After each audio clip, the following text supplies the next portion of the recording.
안녕하세요. 오늘도 서연살롱을 찾아주셔서 감사합니다. 저는 결혼한 지 3년차가 된 30대 중반 여자입니다. 결혼한 지도 오래되지 않았고 나이가 젊은 편에 속하다 보니 저를 처음 만난 사람들은 저의 속사정을 알면 깜짝 놀라고는 하는데요.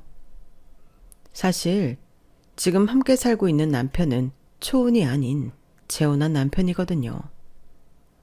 요새는 결혼을 30대 초반쯤 많이들 하다 보니 다들 초혼으로 생각하시는데 어쩌다 재혼한 사실을 알면 정말 놀라시더라고요. 저도 그 시절만 떠올리면 참 후회도 많고 억울함도 많지만 어쩌겠어요. 그땐 저도 참 순진했고 철도 없었던 터라 남의 말이 도무지 귀에 들리지가 않았어요. 제 인생의 가장 큰 실수이자 후회인 첫 번째 남편을 만나게 된 건 잠깐 이야기를 하자면 정말 첫 만남은 불꽃 같은 만남이었어요. 저는 항공대를 나와 25 꽃다운 나이에 이름만 들어도 다 아는 유명 항공사에 스튜디오스로 취업을 성공했어요. 어렸을 적부터 비행기를 타고 돌아다니는 직업을 선망했고 외모 관리나 외국어에도 관심이 많았기 때문에 천직이라는 생각이 들었거든요. 어릴 때부터 한 번도 다른 꿈은 꿔본 적도 없이 목표가 워낙 확실했던 덕분에 남들보다 빠르게 원하는 항공사로 바로 취업을 성공했고 직장에 뼈를 묻겠다는 각오로 일했어요. 다행히 생각했던 대로 스튜디오스는 저에게 천직이었고 그 누구보다 높은 직업 만족도를 누리며 20대 중반을 시작하게 되었죠. 지금 생각하면 정말 어떻게 그러고 살았나 싶은 생각이 들 정도로 국제선을 타고 비행을 나가 잠시 외국에 체류하는 짧은 기간 동안 저는 참 열심히도 놀았던 것 같아요. 장시간 비행을 하고 나면 발은 물론이고 온몸이 쑤시고 피로감이 심했지만 이렇게 일하면서 해외에 나와 있을 수 있다는 게 너무 설렜고 제가 꿈꿔왔던 일인지라 이 짧은 시간 동안 숙소에서 쉬고만 있기에는 너무 아깝더라고요.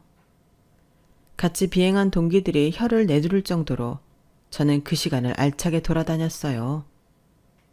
해외라고 딱히 겁먹지도 않고 혼자서도 잘 노는 타입이라 더 잘 다녔던 것 같아요. 한 번은 필리핀 세부로 비행을 갔었는데 이상 기후로 결항이 되어 하루 정도 시간이 뜬 적이 있었어요.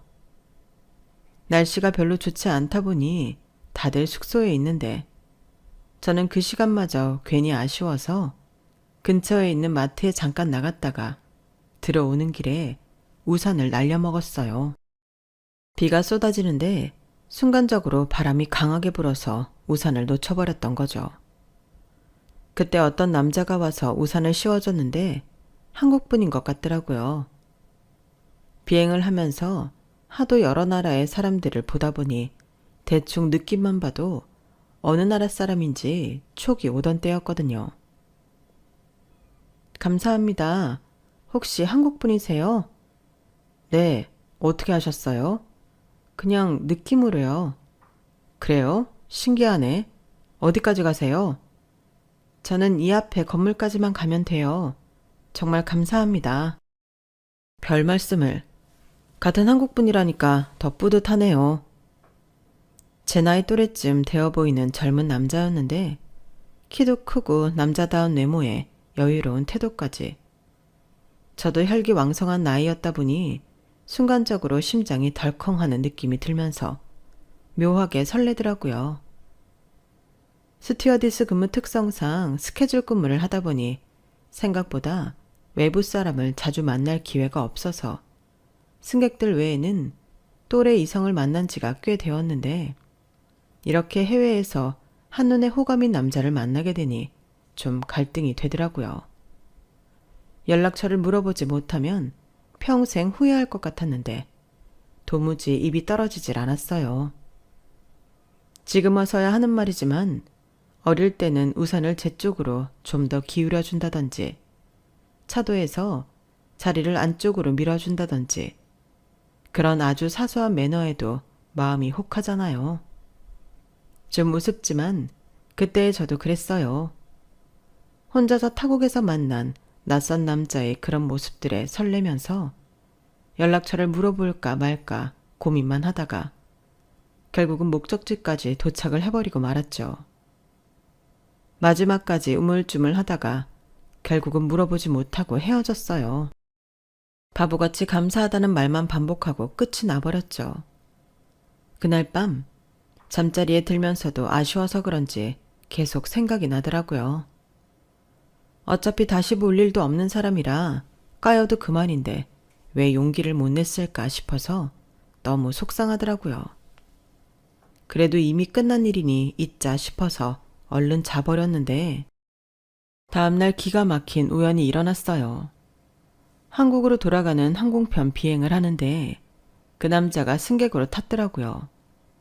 그분도 저를 알아봤는지 약간 놀란 얼굴로 눈인사를 하더라고요. 저도 너무 놀라서 잔뜩 얼어붙은 채로 인사를 어영부영 주고받았는데 그분이 하필 또 제가 담당하고 있는 좌석에 앉아 계시더라고요.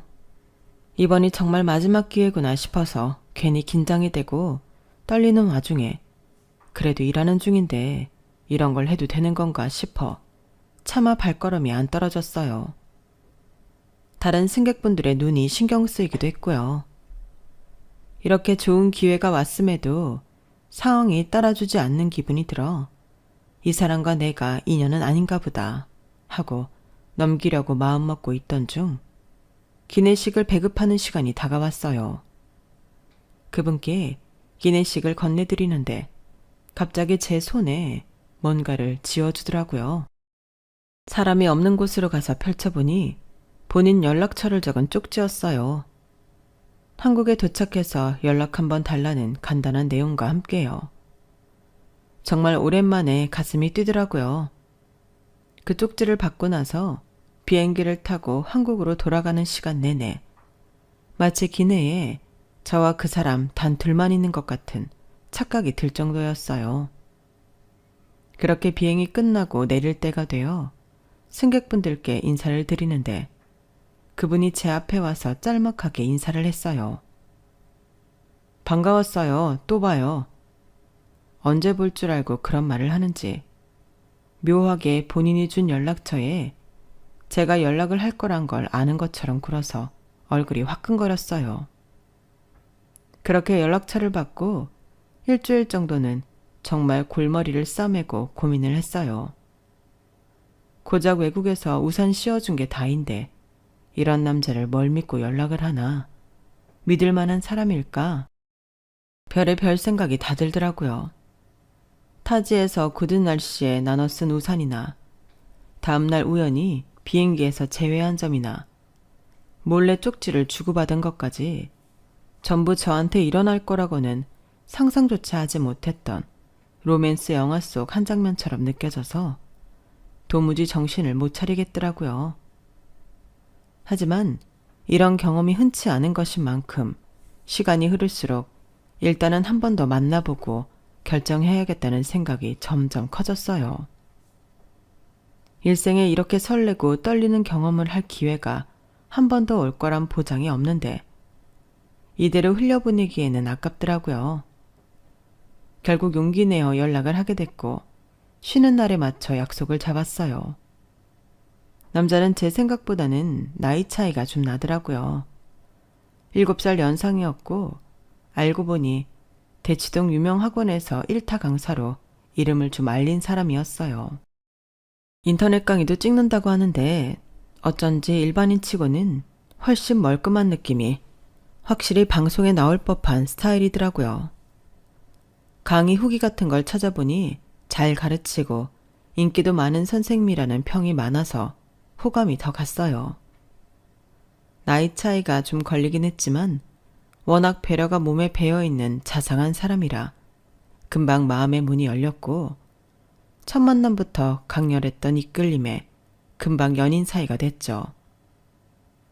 스케줄 근무 때문에 서로 쉬는 날이 많이 겹치지는 않아서 생각보다 자주 만나지는 못했지만 그래서인지 더 애틋하고 꿀 떨어지는 연애를 했어요. 그렇게 만난 지 2주 전쯤 됐을 때 2주년 기념 여행이라고 생각하고 간 호텔에서 성대한 프로포즈를 받았어요. 호텔 룸을 전문 플라워 업체에 맡겨서 온통 생화로 가득 꾸며놓고 척 봐도 비싸 보이는 3단 생화 케이크에 명품 웨딩 슈즈, 프로포즈 반지까지. 당시 남자친구가 잘 나가는 건 알고 있었지만 생각 이상의 초호화 프로포즈에 눈이 휘둥그레질 정도였어요. 오빠, 이게 다 뭐야? 뭐긴, 우리 이제 연애할 만큼 했잖아. 가뜩이나 일 때문에 같이 보낼 수 있는 시간도 적은데 이제 그만 결혼하고 싶어. 나랑 결혼해 줄래? 2년이라는 연애 기간 동안 저에게 부족함 없이 잘해주는 다정다감한 남자였고 7살이라는 나이 차이에서 오는 연상의 연륜과 여유가 늘 매력적으로 다가오긴 했지만 당시 제 나이가 27이라 결혼에 대해서는 생각해 본 적이 없었어요. 결혼을 하더라도 최소한 2년 정도는 더 연애를 하다가 결혼할 생각이었거든요.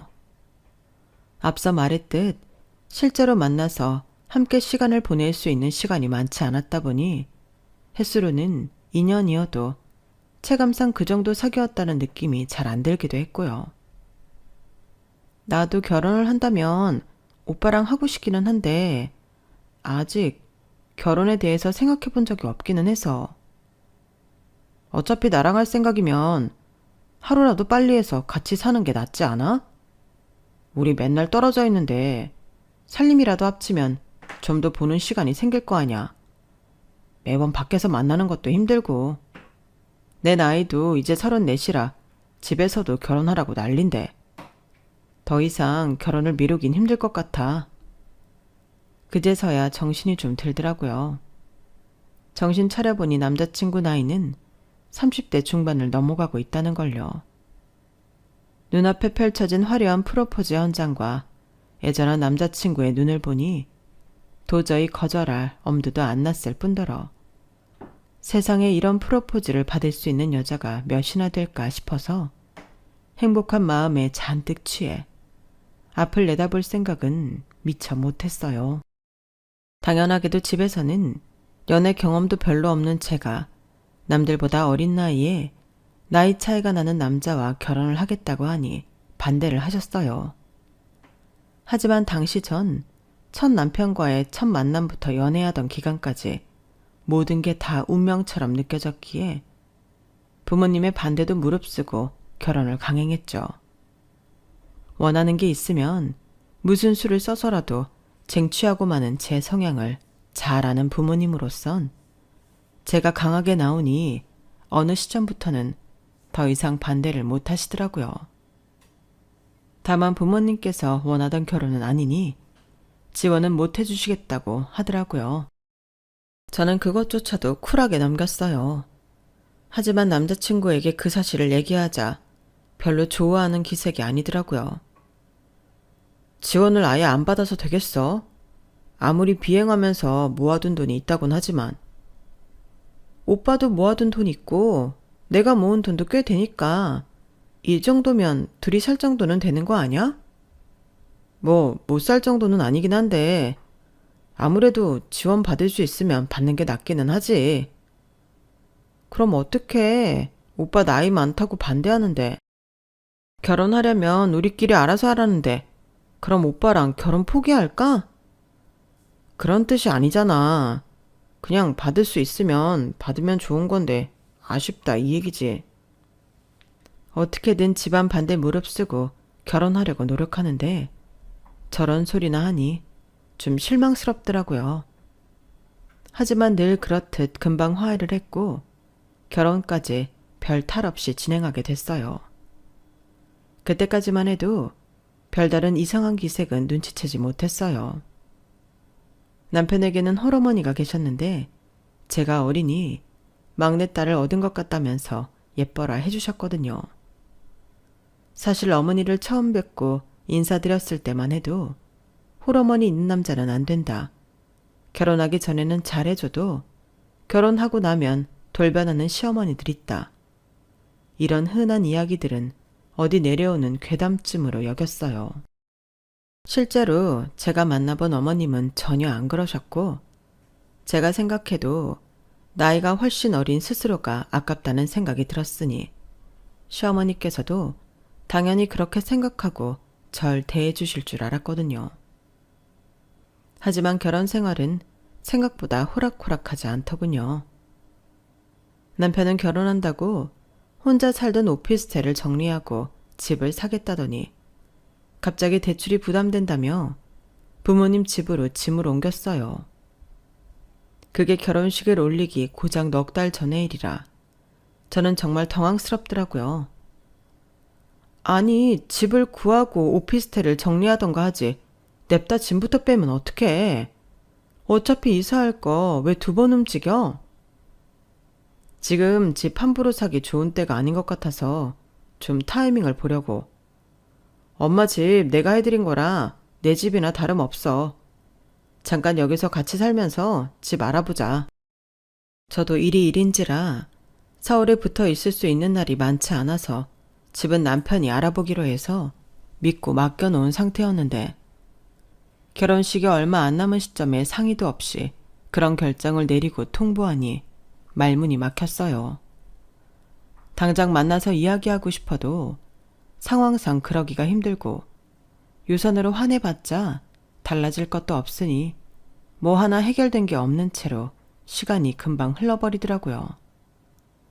그동안 쉬는 날 쪼개가며 집을 알아봤지만 남편이 가지고 있는 돈이 더 많다 보니 저 혼자이므로 뭘 알아보고 하기도 힘들었어요. 결혼할 날이 점점 코앞으로 다가오니 남편이 부모님 집에서 잠깐 살자고 꼬드기더라고요. 엄마 집이 당신 출근하기도 가깝고 방 사이 거리도 꽤 넓어서 괜찮을 것 같은데, 그냥 괜찮은 집 구할 때까지 엄마 집에서 잠깐 살자. 어차피 당신 일하느라 엄마랑 마주칠 일도 별로 없잖아. 결혼식이 다가올수록 신경 쓸 것도 많고 골치 아픈 일도 한두 가지가 아니어서 그렇게 집 문제를 미처 해결하지 못한 채로 결혼식을 올리게 되었어요. 집이 없으니 가구도 뭣도 없이 딸랑 옷가방과 중요한 소지품 몇 가지만 챙겨서 이사를 했어요. 어머님 댁은 평수가 넓은 편이라서 궁궐 같은 느낌은 있었지만 제 집이 아닌 곳에 얹혀 산다고 생각하니 창살 없는 감옥처럼 답답하게 느껴지더라고요. 그땐 결혼 초기라 어머님이 제게 적대적으로 대하지 않았을 때인데도 그렇게 느꼈는데, 시간이 좀 흘러 어머님께서 본성을 드러내기 시작하니 정말로 미칠 노릇이었어요. 시댁에서 시부모 모시고 사는 것만 해도 기특해 죽겠는데 내 집이다 생각하고 편하게 지내거라. 어머님의 이런 인사말로 제 시댁살이가 시작되었는데, 돌이켜보니 시작부터 약간 삐그덕대기는 했죠. 오빠, 어머님 하시는 말씀 들었어? 시부모를 모시고 산다니. 설마 오빠 내가 어머님 모시고 살 거라고 그렇게 얘기한 건 아니지? 우리 얼마 안 살다 집 구해서 나가는 거지? 당연하지. 엄마는 그냥 당분간 같이 살아야 하니까 편하게 있으라고 괜히 말 덧붙이신 거지. 결혼했는데 어떻게 부모랑 평생 같이 살아. 순진했던 저는 바보같이 그 말을 철석같이 믿었어요. 까다로운 엄마의 비위를 맞추기 힘들다며 경제적으로 독립을 하자마자 집을 나와 따로 살았다던 남편의 얘기를 연애 기간 내내 귀에 딱지가 않도록 듣고 살았기 때문에 본인이 불편해서라도 어머님과 같이 사는 건 기간이 길어질 거라고는 생각도 못했어요. 하지만 결혼하고 서너 달이 지나도록 집을 알아보기로 한 남편이 움직이지 않는 것 같다는 느낌이 들었어요. 그동안 저는 비행하는 날이 많아 어머님과 마주칠 일이 많지는 않았지만 쉬는 날에는 아무래도 어머님 눈치가 보이다 보니 집에서 쉬어도 쉬는 것 같지가 않고 묘하게 피로감이 풀리지 않는 것 같은 느낌이 들었어요. 오빠, 집 알아보고 있는 거 맞지? 왜 어떻게 되고 있다는 말이 없어? 알아보고 있다니까? 근데 너도 알겠지만 집값이 참 비싸긴 비싸서. 좀 괜찮은 집 살려면 당연히 비싸지. 안 비싼 집이 어딨겠어. 큰 집 아니어도 되니까 적당히 살만한 집 구해서 얼른 나가자. 뭐 그렇게 빨리 나가야 할 필요 있나? 너도 출퇴근하기 편하고 좋지 않아? 엄마가 딱히 불편하게 하는 것도 없잖아. 그건 오빠 생각이지. 휴문 날 오빠 일 나가고 나랑 어머님하고만 집에 있을 때 늦잠 자고 일어나면 어머님이 묘하게 싫어하는 티 내시고 식사도 무조건 같이 하라고 하시는데 처음에야 좋은 마음으로 같이 식사도 하고 그랬는데 솔직히 그게 나한테 편한 일은 아니잖아. 나도 좀 쉴 때는 푹 쉬고 싶은데 괜히 집에서 일만 하게 되고 어머님 눈치 보게 돼서 힘들어. 엄마는 너 있다고 되게 좋아하시던데 너무한 거 아니야? 좀 친정엄마다 생각하고 좋게 생각해주면 안 되나? 우리 엄마가 딸이 없어서 너랑 산다고 하니까 엄청 좋아하셨어. 오빠, 근데 말하는 게 좀 그렇다. 같이 산다니 당분간만 같이 지내는 거지. 무슨 평생 같이 사는 것처럼 말해? 아니, 말이 그렇다는 거지. 언제 이사를 갈지도 모르는 거고. 지금 같이 살고 있는 건 맞잖아. 왜 이렇게 예민하게 반응해? 벌써 우리 결혼한 지 석 달이 지났어. 결혼 전부터 알아보겠다고 해서 믿고 맡겼는데 아직까지 소식이 없으니까 그렇지. 됐어. 이젠 더 이상 맡겨놓기 불안해. 집은 내가 알아볼 테니까 괜찮은 집 찾으면 당신도 협조해. 알겠어. 근데 쉽진 않을 거야. 나도 너 출근이랑 인프라, 집값 이것저것 다 따져서 찾아보려다가 길어진 거니까. 언제까지 불평만 하고 두고 보기만 할 수는 없는 노릇이라 쉬는 날 부지런히 집을 보러 돌아다녔어요. 당연히 처음부터 마음에 드는 집은 못 찾았지만 그래도 열심히 찾다 보니 어느 정도 대출 끼고 사면 살 수 있는 정도의 집값에 남편과 제 출근 루트를 생각해도 괜찮은 위치에 마음에 드는 집이 있더라고요. 그 집은 제가 정말 꿈꾸던 구조의 집이라 당장 계약을 해버리고 싶을 정도로 마음에 쏙 들었어요. 그래서 남편에게 바로 영상도 찍고 사진도 찍어서 보냈는데 남편 반응이 영 떨떠름했어요. 왜 그래? 마음에 안 들어? 그동안 우리가 얘기했던 집이 딱 이런 집 아니야? 뭐 집은 마음에 들긴 한데 그렇다고 바로 계약을 할 순 없는 거니까. 일단 오늘 그냥 오고 들어와서 얘기하자. 왜? 뭐가 문젠데? 다른 집도 더 봐야지. 아니, 다른 집을 얼마나 더 보려고. 나도 꽤 집 보러 돌아다녀 봤지만 집세 이 정도에 이만한 집 찾기 힘들어. 당신도 그동안 집 오랫동안 알아보러 다녀봤으면 알 거 아냐. 몰라. 난 계약금 걸고 갈래. 아, 진짜 왜 이렇게 제멋대로야. 그 집에 너 혼자 살 거야? 나도 같이 살 집이잖아. 계약금 걸지 말고 빨리 와. 그 조건에 집세가 그렇게 합리적이면 뭔가 다른 이유가 있을 거라고. 이래서 여자들한테 집 보는 거 맡기면 안 되는데 하여간 귀는 얇아서. 당장 들어와. 계약금 걸기만 해봐. 그 집에는 당신 혼자 들어가서 살게 될 줄 알아. 아니, 뭐라고? 일하느라 바빠 죽겠는데 집 볼 거면 좀 같이 가든가. 혼자 가서는 계약금 걸겠다고. 아, 됐다. 집에 와서 마저 얘기해. 정말 마음에 드는 집을 눈앞에 두고도 남편의 강경한 태도 때문에 눈물을 머금고 집에 돌아와야 했어요. 부동산 사장님 역시 이 조건에 이만한 집은 없어서 눈독 들이는 사람이 많을 거라고. 제가 매물 뜨자마자 첫 번째로 보고 가는 사람이라 있을 때 잡아야 한다고 많이 안타까워 하셨지만 저렇게까지 남편이 세게 나오는데 차마 맞서 싸울 자신이 없더라고요. 뭔진 몰라도 바빠서 예민해졌을 때 전화를 해서 그렇겠거니 싶어 아쉬운 마음에 집 몇 군데 더 보고 집으로 돌아갔는데 일찍 퇴근한 남편이 먼저 집에 와 있었어요. 그런데 그 옆에는 마치 저를 벼르고 있었다는 듯한 얼굴로 팔짱을 끼고 있는 시어머니까지 기다리고 계시더라고요. 남편에게 뭐라 말을 걸어보기도 전에 어머님께서 먼저 제게 쏘아 붙이셨어요.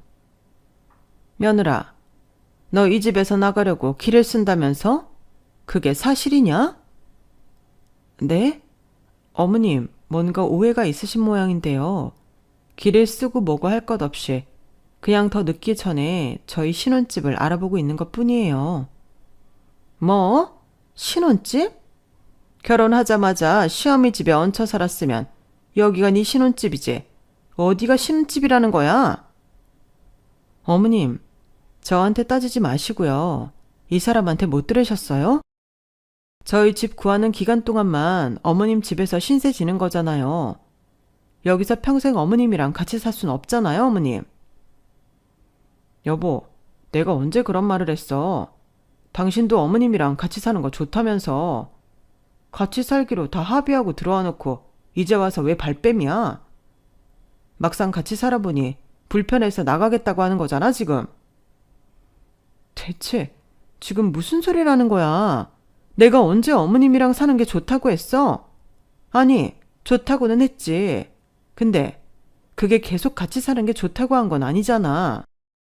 나는 당신이 여기 들어와서 행복하게 잘 지내고 있는 줄 알았어. 솔직히 우리 엄마가 당신한테 뭘 어떻게 했다고 그래? 시집살이 한번 시킨 적이 없는데 왜 그렇게 불편해서 이 집을 떠나고 싶어서 안달이냔 말이야. 그건 당신이 약속을 안 지켜서 그런 거잖아. 결혼 전부터 마음에 드는 집 알아서 구해와 본다며. 근데 결혼한 지 벌써 몇 개월이 지났는데 아직도 마음에 드는 집이 없대? 그래서 내가 움직인 거잖아. 오늘 그 집은 마음에 드는데 왜 계약 못하게 하는 건데? 엄마랑 얘기가 안 됐잖아. 엄마한테 말도 안 하고 집 계약을 하겠다고? 그동안 엄마 덕분에 돈도 안 나가고 편하게 먹고 살았으면서 어떻게 상의 한마디 안 하고 집 계약할 생각을 해? 우리 신혼집 구하는 것까지 어머님 허락을 받고 구해야 해? 정말 순수하게 터진 의문이었어요. 어머님이 앞에 계시는데도 너무 황당한 나머지 그 말이 입 밖으로 튀어나와 버리더라고요. 하지만 더 어이없는 건 그 말을 듣자마자 어머님께서 거의 발작하듯이 저에게 소리를 지르시더라고요. 뭐? 반년 가까이 먹여주고 채워줬더니 허락을 받고 구해야 되냐고? 넌 그동안 얹혀 살게 해준 네 시부모에 대한 예의는 어디 밥 말아먹은 거냐? 어디 나이 어리고 예쁘장하다고 기내에서 승객들 시다버리라는 직업이어도 그냥 다 좋게 봐줬더니 아주 끝까지 기어오르려고 하네? 넌 아직도 네 주제 파악이 안 되니? 네? 제가 못할 말이라도 한 건가요, 어머님? 전 그냥 저희가 살 집인데 어머님 의견까지 보태야 하냐는 뜻이었어요. 당연히 내 뜻이 들어가야지. 내 입장에선 같이 살기로 한 아들네 부부가 갑자기 집을 나가겠다는데 당연히 동의를 구해야 맞는 거지. 안 되겠다. 너는 나갈 때 나가더라도 내가 인간은 만들어 놓고 내보내든 해야지. 가만 놔두면 내 아들 등골 빼먹는 걸로도 모자라서 눈에 피눈물 나게 하겠어. 남들 치삭거리하는 직업이나 할 때부터 알아봤어야 했는데 역시 그런 직업은 걸러야 된다더니 그 말이 딱 맞네. 그동안 내가 얼마나 널 편하게 지내게 놔둔 건지 그걸 깨닫게 해주마. 그날 이후부터 어머님은 정말 대놓고 제게 시집살이를 시키셨어요. 뭐가 서러운지 울먹이며 말씀하더니 그게 얼마나 무서운 건지. 안 그러던 사람이 한번 돌변해서 그러니 저도 무서운 마음이 들어 마음처럼 어머님께 대들지를 못하겠더라고요. 혹시나 어머님이 더 화가 나서는 더 돌이킬 수 없게 될까봐 바보처럼 당하기만 했어요. 집안일은 물론이고 쉬는 날엔 늦잠 자는 꼴도 더는 안 봐주셨어요. 역시나 제게 말씀만 안 하셨지 그런 모습들을 마음에 안 들어하는 게 맞았더라고요. 그런 와중에 한 살이라도 젊을 때 아이를 가지라고 임신 압박까지 주기 시작하셨어요. 저는 제 직업 특성상 아이를 가지면 커리어가 자동으로 끊기기 때문에 남편과 결혼 후 3년 동안은 아이를 갖지 않기로 약속을 한 상태였어요. 하지만 남편 나이도 그렇고 여자도 젊을 때 아이를 낳아야 건강한 아이가 나온다며 어머님께서는 끊임없이 막말과 폭언을 동반해가며 아이를 가질 것을 종용하시더라고요. 승객들 밥이나 차려주고 짐칸에 짐이나 넣어주는 일이 뭐 그렇게 대단한 일이라고 놓지를 못해. 인생에서 중요한 건 자식을 낳아서 제대로 가르치는 거야. 내 아들 좀 봐라. 제대로 키워놓으니까 얼마나 나한테 지극정성이냐? 이 집도 아들 아니었으면 내가 못 살 집이었어. 너도 그 일로 세계 최고가 될 것도 아닌데 그냥 애나 낳아서 잘 길러라. 그럼 네가 원하는 대로 이 집 나가서 니들끼리 살아도 아무 말 안 음아. 저는 그때 심적으로 너무 지쳐 있었기에 그 말이 무슨 한 줄기 비처럼 느껴졌어요.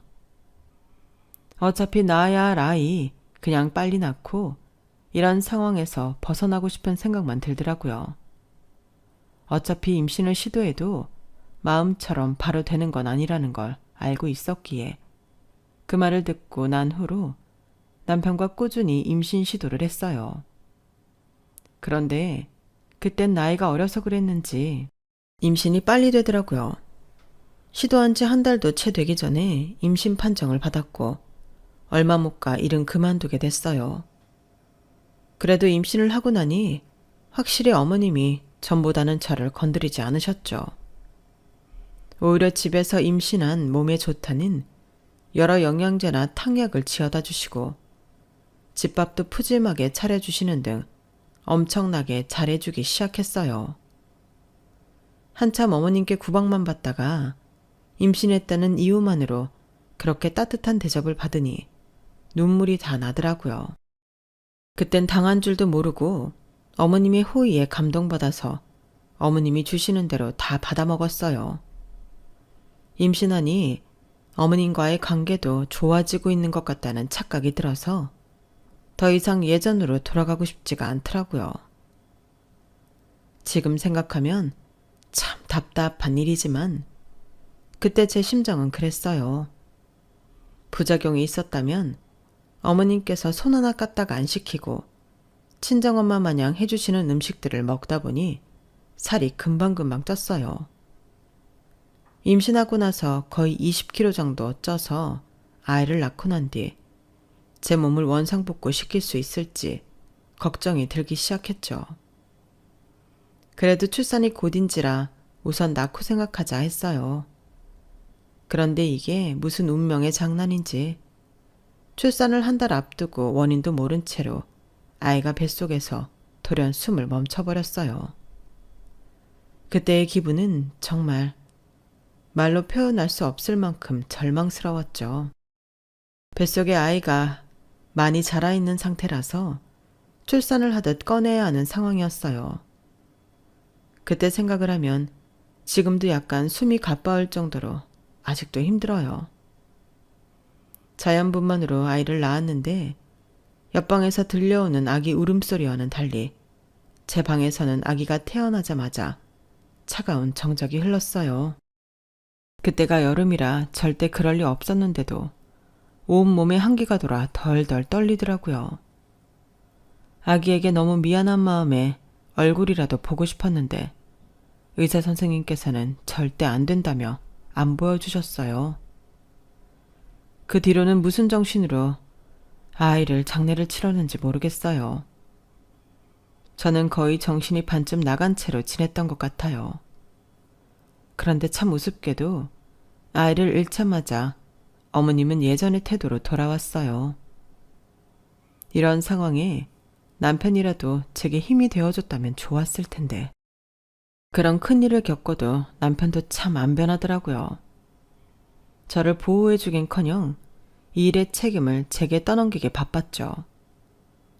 정말 더 이상은 못 견디겠더라고요. 남편에 대한 신뢰가 박살난 상태에서 결혼 생활을 더 이어나가고 싶지 않았어요.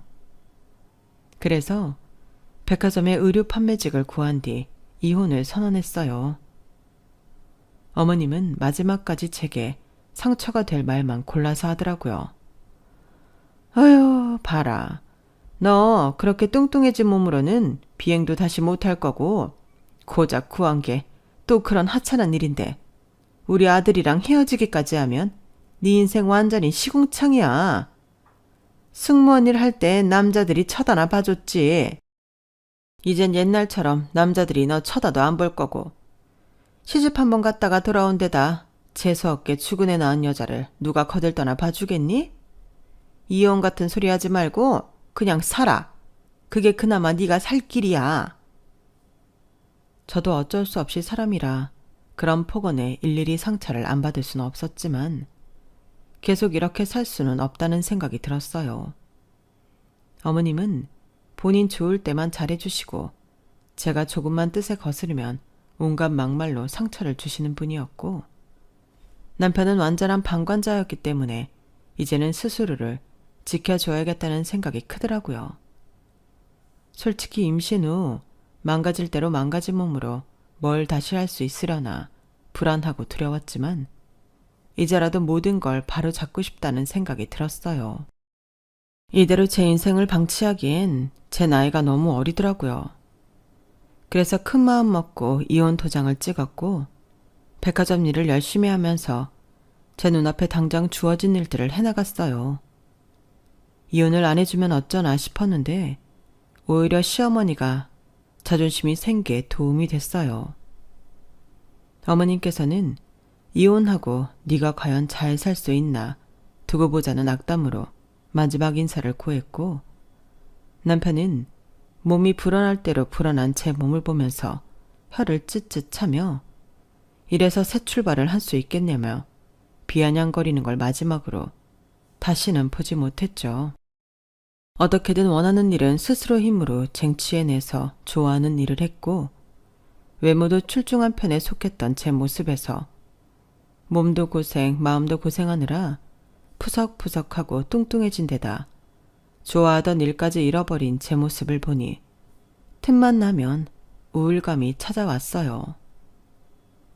하지만 이럴수록 마음을 더 독하게 먹어야 한다는 걸 알기에 1년을 목표로 잡고 우선 살부터 빼보기로 했어요. 몸이 무거우니 일할 때 체력적으로 힘들고 판매직이라 어느 정도 사람들의 호감을 사는 일도 중요한데 마음처럼 잘 안 되더라고요. 백화점 일이 주로 서서 하는 일이다 보니 먹는 것만 좀 조절하니 살이 그래도 생각보단 쉽게 빠졌어요. 그래도 찌워놓은 게 워낙 많다 보니 시간은 오래 걸렸지만 정확히 1년 동안 저는 제가 찌워놓은 살의 절반 이상은 복구를 시켜놨어요. 그 전에 워낙 말랐던 몸이라 거기까진 도저히 못 가겠더라고요. 그래도 정상 체중에 입성하니 살 것 같았어요. 확실히 살을 빼니 인상도 멀끔해져서 그런지 매출 실적도 올랐고 나름대로 인정도 받으면서 조금씩 자존감을 회복해 나갔어요. 그렇게 2년쯤 지난 어느 날 매장에 젊은 남자 손님 혼자 찾아왔어요. 이것저것 옷을 추천해 달라기에 그분 이미지에 맞을 법한 옷으로 몇 벌 추천을 해드렸는데 자꾸 제 얼굴을 빤히 보더라고요. 왜 그러나 싶어 저도 문득 손님 얼굴을 빤히 봤는데 어디선가 본 듯한 얼굴인 거예요. 얼굴이 좀 많이 성숙해져서 한 번에 알아보진 못했지만 자세히 보니 누군지 알겠더라고요. 고등학교 때 사귀었던 제 첫사랑이었어요. 너 혹시 성민이니? 맞아. 너 맞구나.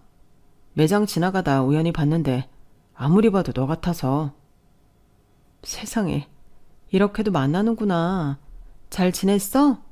얼굴 좋아 보이네. 어떻게 살아?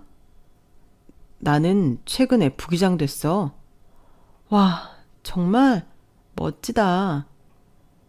너는 어떻게 지내? 나는 보시다시피 이런 일 하면서 지내지 뭐. 마지막으로 네 소식 들은 게 모 항공 승무원으로 취직됐다는 얘기였는데 그 일은 그만둔 거야? 어릴 때부터 승무원 되는 게 꿈이었잖아. 아, 그랬지. 그게 좀 사정이 있었어. 나 너랑 연락하고 싶어서 꽤 오래 알아봤었는데 너랑 연락하는 사람이 별로 없더라고. 이렇게라도 보니까 좋다. 오래 걸렸지만 연락처 좀 줄래? 그래. 연락하고 지내자. 하도 어렸을 때 만난 사이라 그런지 전 남자친구 같은 느낌이라기보단 잃어버렸던 오랜 친구를 다시 만난 느낌에 반가움이 크더라고요. 헤어질 때도 나쁘게 헤어진 게 아니라 서로의 입시를 위해 헤어졌던 거라 크게 나쁜 감정은 없는 상태였어요. 그렇게 연락처를 주고받은 후 꽤 자주 연락을 했어요.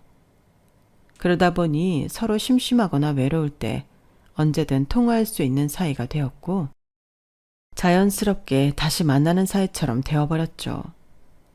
그런데 그런 기간이 길어질수록 마음속에는 불안감만 싹 텄어요.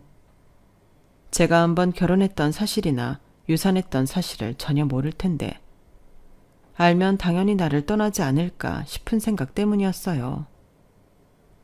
연애하는 동안 너무 행복하고 그동안 우울하고 힘들었던 시간들이 다 보상받는 느낌이 들어서 도저히 그 얘기를 꺼낼 용기가 들지 않았어요. 아직은 제 자신을 위해 좀 더 이 행복을 누려도 되지 않을까 생각하며 고백을 미루고 또 미루다 마침내 더 이상은 숨길 수 없는 순간이 왔어요. 남자친구가 결혼 얘기를 꺼내던 순간이었어요. 이 사람과의 미래를 꿈꾸면 정말 그 잠깐이라도 이제는 행복하게 살 수 있겠구나 생각이 들었지만 제 과거를 숨기면서까지 제게 행복만 줬던 사람을 불행하게 만들고 싶지는 않더라고요. 그래서 정말 울면서 제 과거를 고백했어요. 울고 싶어서 온 건 아니었는데 말하다 보니 눈물이 나더라고요. 나 밉지. 이런 과거가 있는 사람이면 나라도 싫을 거야. 헤어지고 싶으면 말해줘. 각오하고 고백한 거니까. 무슨 소리야. 그런 게 뭐가 중요해. 실은 나도 너에 비하면 별건 아니지만 결혼할 뻔했던 여자랑 식장 잡고 청첩장까지 다 돌린 상태에서 파혼했었어. 부모님이 적당히 조건 맞춰 선보라고 한 여자였는데 도저히 안 내키더라. 내가 싫어서 엎은 결혼이었는데도 상처가 컸는데 너는 더 힘들었겠다. 고마워 얘기해줘서. 저를 안아주면서 등을 토닥여주는데 정말 다행이다 싶어서 오히려 눈물이 더 났어요. 그래도 아이를 낳은 거나 다름없는데 정말 괜찮아? 그땐 그게 최선이었을 거잖아. 생각하면 기분 안 좋아질 텐데 그만 생각해도 돼. 난 정말 괜찮아. 오히려 그 사람이랑 헤어져서 다행이란 생각하고 있는데 그거 모르지? 나 기장 되려고 공부한 것도 다 너 때문이야. 네가 승무원이 너무 되고 싶어 하니까 나도 너랑 같은 곳에서 일하고 싶어서 나 공부 진짜 열심히 했어. 그 말을 들으니 더 눈물이 났어요. 정말 고마웠고 이게 무슨 복일까 싶더라고요. 저는 그렇게 두 번째 결혼을 하게 됐고 남편 의견에 따라 백화점 일은 관뒀어요. 그동안 고생 많았으니 당분간 편하게 쉬라고 하더라고요.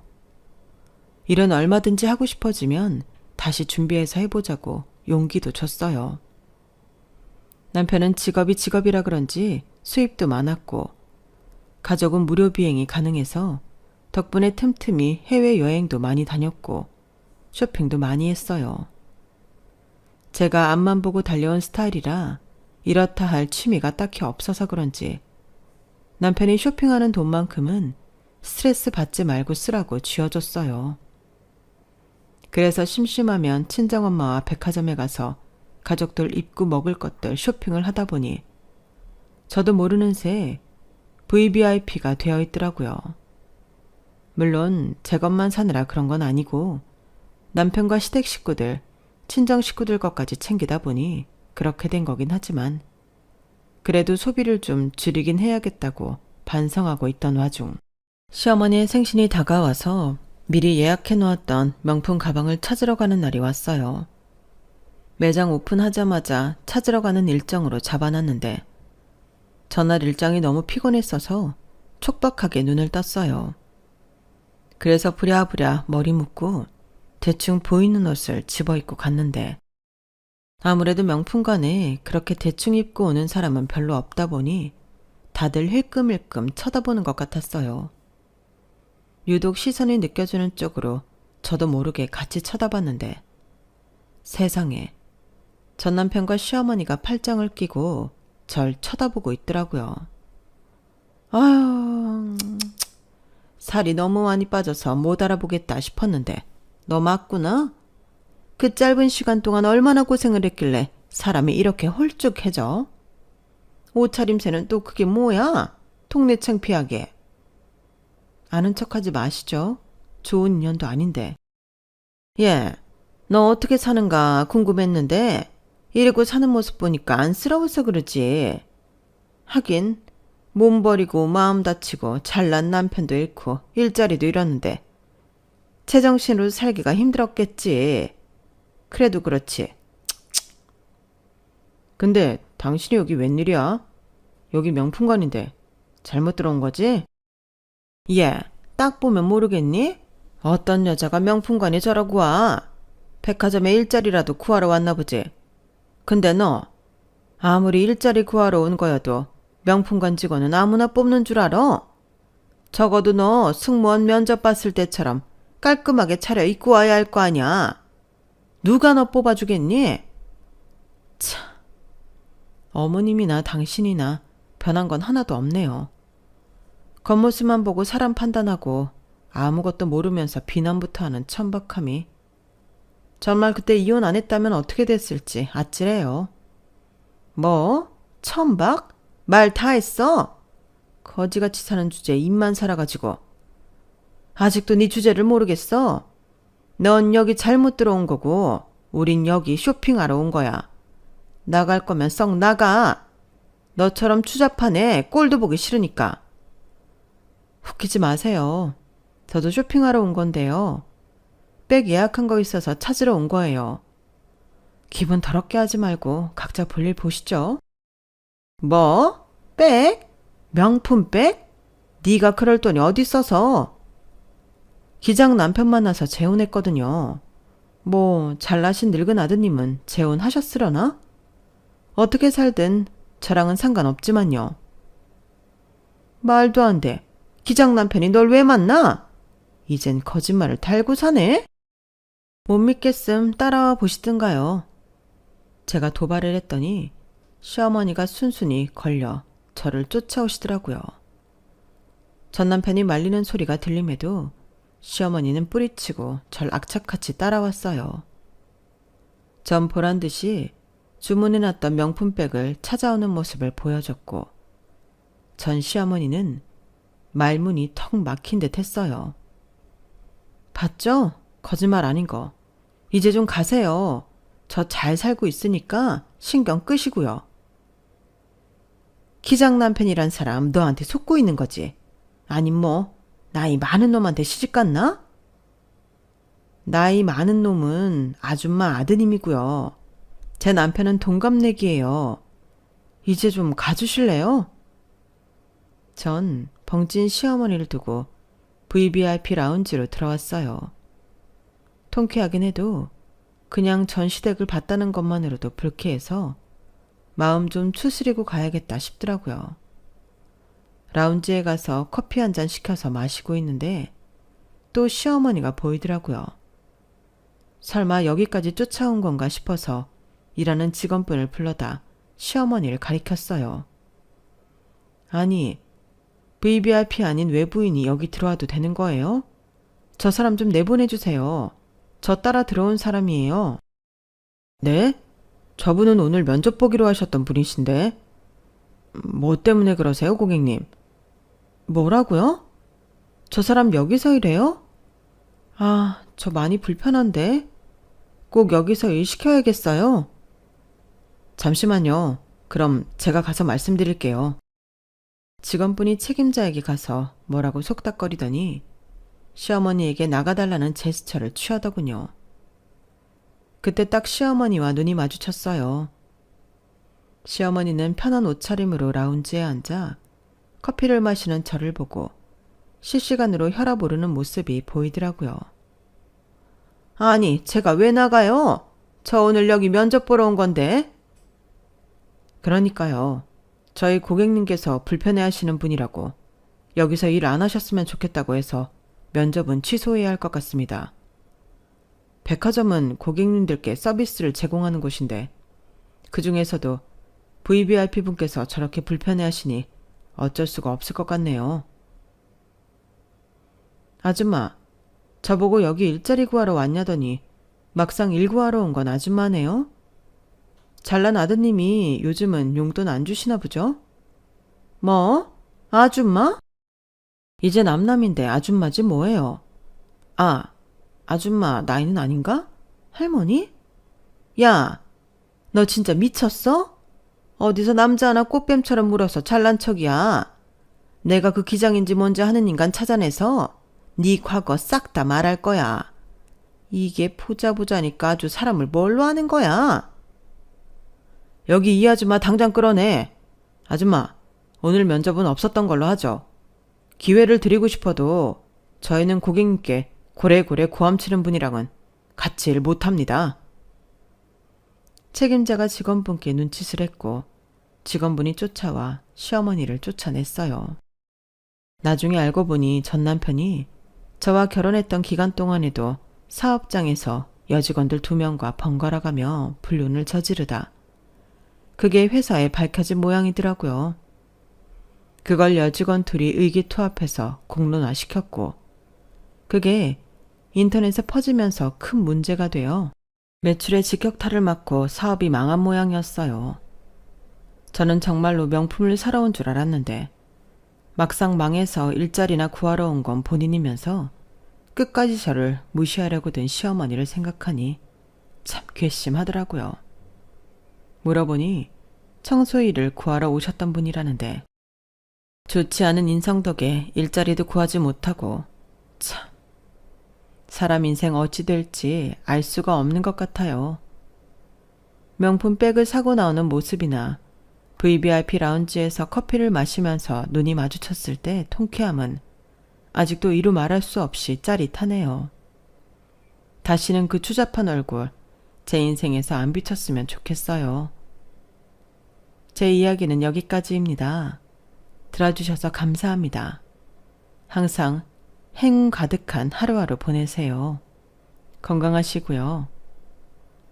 여러분, 사연 댓글에 응원과 현명한 조언 부탁드려요. 좋아요와 구독은 저에게 큰 힘이 됩니다. 오늘도 좋은 일 가득하세요.